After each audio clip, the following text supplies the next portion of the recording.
Welcome all of you to my video. In this video we are going to see chapter 2 numbers and sequences exercise 2.7 8th sum. If a, b, c are in AP, then show that 3 power a, 3 power b, 3 power c are in GP. அதாவது என்ன கொடுத்துருக்காங்கன்னா ABC வந்து ஏபியில் இருக்குதுன்னு சொல்லி கொடுத்துருக்காங்க. ஏபின்னு உங்களுக்கு தெரியும், arithmetic progression அதில் இருக்குதுன்னு சொல்லி கொடுத்துட்டாங்க. ஜிபியை நம்ம இந்த மூணும் ஜிபியில் இருக்குதான்னு சொல்லி கேட்டிருக்காங்க. பாருங்கள் நான் என்ன பண்ண பண்ணுறேன். நம்மளுக்கு தெரியும் T2 மைனஸ் T ஏபியில் இருக்குதுன்னா T2 minus T1 T3 minus T2. So இது வந்து ஏபியில் இருந்தால் அந்த மாதிரி ஒரு யூஸ் பண்ணுவோம். ஏபி ப்ரூவ் பண்ணதுக்கு இந்த மாதிரி உள்ள டேர்ம்ஸ் நம்ம யூஸ் பண்ணுவோம்.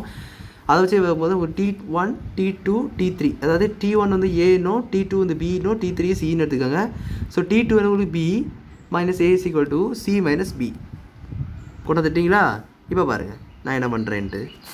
இப்போ நான் வந்து இந்த பியை கண்டுபிடிக்கணும். ஸோ பியை கண்டுபிடிச்சிட்டா நான் இது இந்த சைட் கொண்டு வரணும், எல்லாம் ப்ளஸில் வந்துடும். So B plus B is equal to A plus C. ஏன்னா மைனஸில் இருக்கும்போது நீங்கள் வந்து இந்த மாதிரி இன்டர்சேஞ்ச் பண்ணிட்டீங்கன்னா ப்ளஸில் கொண்டு வந்துடலாம். So 2b is equal to A plus C கிடச்சிட்டா. 2b is equal to A plus C கிடச்சிட்டா. இப்போ பாருங்கள் என்ன பண்ணுறேன்னு. I go into raise to power, அதாவது raise to the power 3 both sides. So நான் எழுதுன ஸ்டெப் உங்களுக்கே புரிஞ்சிருக்கும். அதாவது ரெண்டாம் பக்கமும் 3 பவரால் வரைக்க போகிறேன். ஸோ கண்டிப்பாக ரெண்டாம் பக்கத்தில் வரைக்கணும்னா 3 பவரில் உயர்த்தும் போது கண்டிப்பாக ரெண்டு பக்கமும் உயர்த்தி ஆகணும். ஒரு பக்கம் மட்டும் உயர்த்தப்படாது, இந்த பக்கம் மட்டும் உயர்த்தப்படாது. You have to raise them both sides. இந்த பக்கத்தையும் 3 ரைஸ் பண்ணணும், இந்த பக்கத்தில் 3 ரைஸ் பண்ணணும். ஸோ இது வந்து 1 பவரில் இருக்கிற மாதிரி ஆயிடுச்சுலாம். ஸோ இதை 3 பவரில் வந்ததையும் இந்த மாதிரி 3 பவர் 2b. ஸோ இந்த மாதிரி கொண்டு வரப்படாது, 2 பவர் கியூப்னு கொண்டு வரப்படாது, அது தப்பு. அது ரைஸ் டு த கியூப். இது பவர் 3. நம்ம இதை ரைஸ் பண்ணுறோம், இதை 3 பவராட்டு நம்ம ரைஸ் பண்ணுறோமே என்னுடைய. நம்ம வந்து பவர் போடலை, பவர் இருந்தால் அதாவது பவர் 3 உயர்த்துறோம்னு வழியாக பவர் 3 நம்ம வந்து கேல்குலேட் பண்ணலை. பவர் 3க்கு நம்ம வந்து இதை மொத்தமாக மாற்றலை, பவர் 3 உயர்த்துறோம். அப்போ நம்ம 3 பவர்னு பாத் சைஸை போதும்போது இந்த மாதிரியெல்லாம் போடக்கூடாது. இந்த மாதிரியெல்லாம் போட்டால் தப்பு, இந்த மாதிரி தான் போடணும். இப்போ புரிஞ்சிருக்கும் நான் எழுதுனது 3 power 2b is equal to 3 power a plus C. So இது உங்களுக்கு ஆஃப் இண்டிசஸ் தெரியும். 2 power ab is equal to a plus C என்பது 2 power a into 3 power C.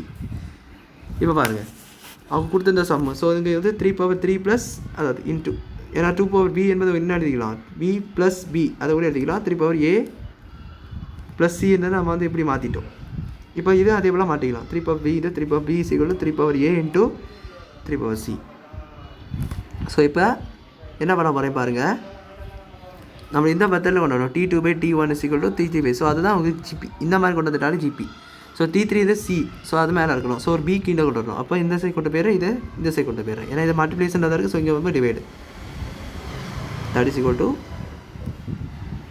வந்துட்டா, பார்த்தீங்களா வந்துட்டா. 3 power b by 3 power a is equal to 3 power c by 3 power p. அவ்வளோதான் அந்த some. நம்ம வந்து 3 பவர் b இந்த சைட் கொண்டு வரும்போது, 3 பவர் c இந்த சைட் கொண்டு வரும்போது, 3 பவர் a இந்த சைட் கொண்டு வரும்போது மல்டிப்ளிகேஷன் அது டிவைடில் வந்துட்டு இந்த 3 பவர் b மல்டிப்ளிகேஷன் இருக்கும்போது இங்கே வரும்போது டிவைட் போய்ட்டு. ஸோ நம்மளுக்கு இந்த மாதிரி, அதாவது 3b என்பது உங்களுக்கு T2, 3c என்பது T3, 3a என்பது T1. இந்த மாதிரி நம்ம அச்சீவ் பண்ணிட்டோன்னா உங்களுக்கு அந்த ஜிபி டேர்ம் வந்துடும். ஸோ அவ்வளோதான் அந்த சம். புரிஞ்சிருக்குன்னு நினைக்கிறேன். வீடியோ பிடிச்சிருந்தா லைக் பண்ணுங்கள், ஷேர் பண்ணுங்கள், சப்ஸ்கிரைப் பண்ணுங்கள். டவுட்ஸ் இருந்தால் கமெண்ட்ஸ் சொல்லிக்கலுங்க. தேங்க்யூ.